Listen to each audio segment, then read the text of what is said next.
Hi, and welcome to Real Life English. I'm really glad you're here today because this lesson is going to help you change the way you speak English. Not by making things more complicated, but by making things more real. A lot of English learners think that sounding like a native speaker means you have to use big academic words, or speak super fast, or get the pronunciation 100% correct. But here's the truth. That's not what native English sounds like. Real English, the kind people speak every day, is much simpler. It's not perfect. It's not formal. And it's not something you'll usually find in your school textbooks. So in this lesson, I'm going to walk you through what native speakers actually do when they talk.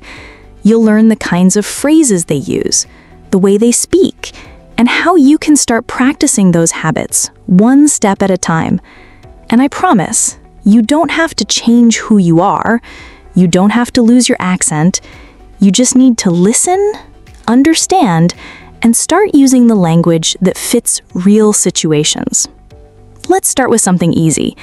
Imagine you're meeting your friend for coffee. You arrive at the cafe and say, "Hello, I am very happy to see you. It is a good day. Shall we order a coffee?" Now, there's nothing wrong with that. Grammatically, it's perfect. But do you know what a native speaker would probably say instead? Something like, "Hey, good to see you. Ready to grab coffee?" Same meaning, but it feels lighter, more relaxed, more human. That's the goal, to speak like a real person, not like a robot or a textbook. So how do you get there? Let's break it down. And this time, we're going deeper. 1. Start with contractions, but understand why. You've probably heard this before.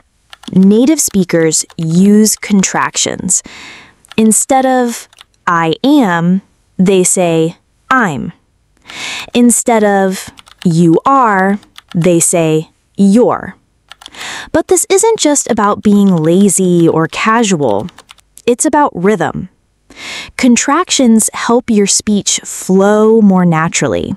They allow you to connect words more easily. They also help you sound more like the people around you, which builds connection and understanding.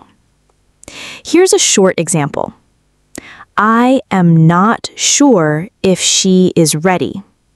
That's fine, but a native speaker would almost always say, "I'm not sure if she's ready." Say both out loud.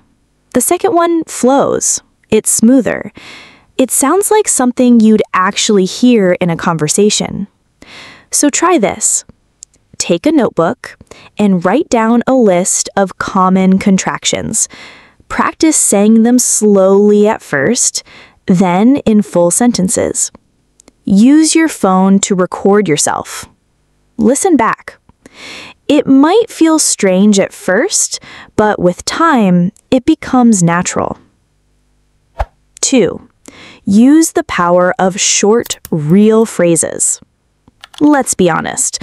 A lot of language learners think they need to use big vocabulary words to sound fluent. But native speakers don't do that.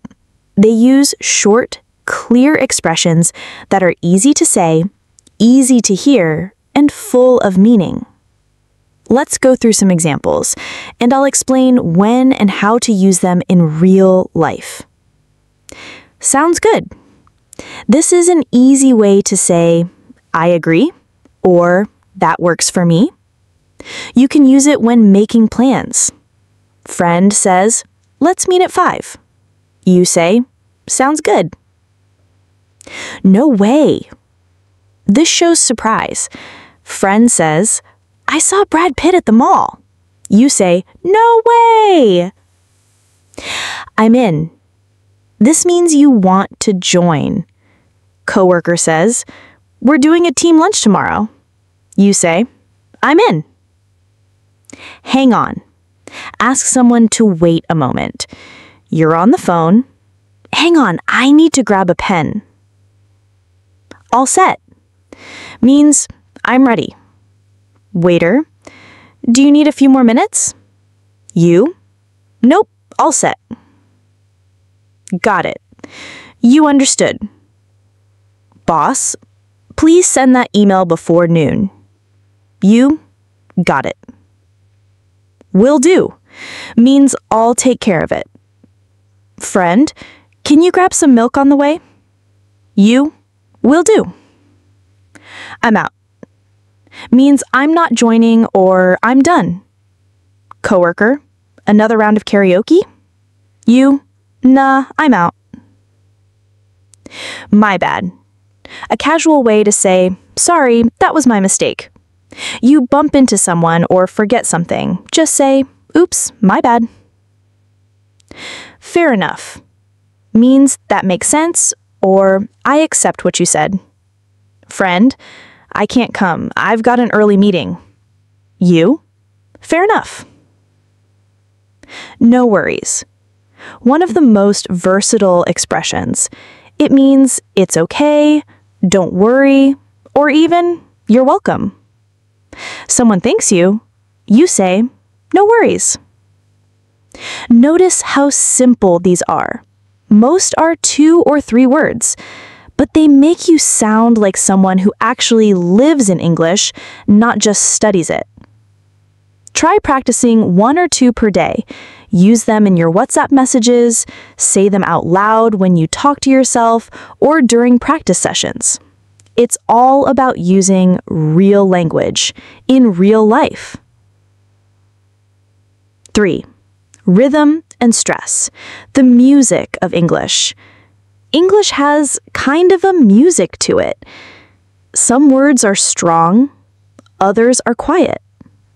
Listen to this sentence. I don't want to go there. Hear how the stress falls on don't and go? The rest, I, to, and there, are said faster and softer. That's what gives English its rhythm. So instead of trying to pronounce every word equally, start noticing the feeling of the sentence. Which words carry the main idea? Emphasize those. Let the smaller ones fade a bit. You can practice this by listening to native speakers. In YouTube videos, podcasts, or movies, pause and repeat the same sentence, copying the tone and speed, not just the words. Over time, this will help your English sound smoother, more confident, and easier to follow. 4.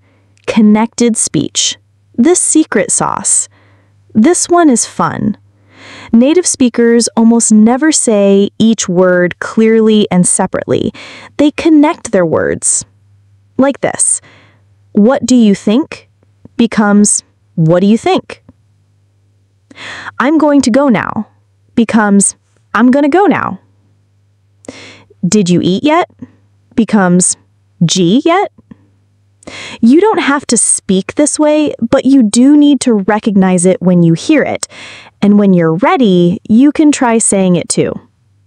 Start slow. Choose just one sentence. Say it the way you learned, then say it the way native speakers say it. Over time, this will make your English sound more fluent and easier on the ears. 5. Speak with emotion, not just words. This is something most learners never hear. Native speakers don't just say things, they feel them. They speak with emotion, with tone, with connection. They don't say, I'm fine, like a robot. They say, I'm fine, or I'm fine, or I'm good, not bad, could be better. It depends on the mood. Language isn't just grammar, it's human. Try using your face, your body, your feelings when you speak. Smile when you say something friendly. Pause when you're unsure. Laugh when something is funny. This makes your speaking more believable, more natural, and honestly, more fun. 6. Use English in the real world. it doesn't matter how many words you know if you never use them. So try this. Next time you go to a cafe, don't just point to the menu. Say, "Can I get a coffee to go?" Or, "I'll have a latte, please." At a clothing store, ask, "Do you have this in a medium?" Or, "Can I try this on?" On the phone, say, "Let me call you back." Or, "Sorry, bad connection. Can you hear me now?" These are real-life moments where your English can grow, even if it's just one sentence. Write down the phrases you want to use. Practice them at home, say them in front of the mirror, then use them when you get the chance. Even once a day is enough. You've done great today. Seriously, you didn't just study English, you experienced it. You listened, you imagined, you practiced. And you're one step closer to speaking naturally. Remember, real English doesn't have to be perfect. It just has to be real. Use short, simple expressions. Listen to rhythm. Try connected speech. And speak with emotion, not just memorized lines. If you found this helpful, take a moment to relax, then replay the video and practice shadowing. Pause and repeat the parts that feel most useful to you. Try them tomorrow. Use them in real life. This is Real Life English, where you don't just learn English, you live it. Thanks for joining me. I'm Alex, and I'll see you again very soon.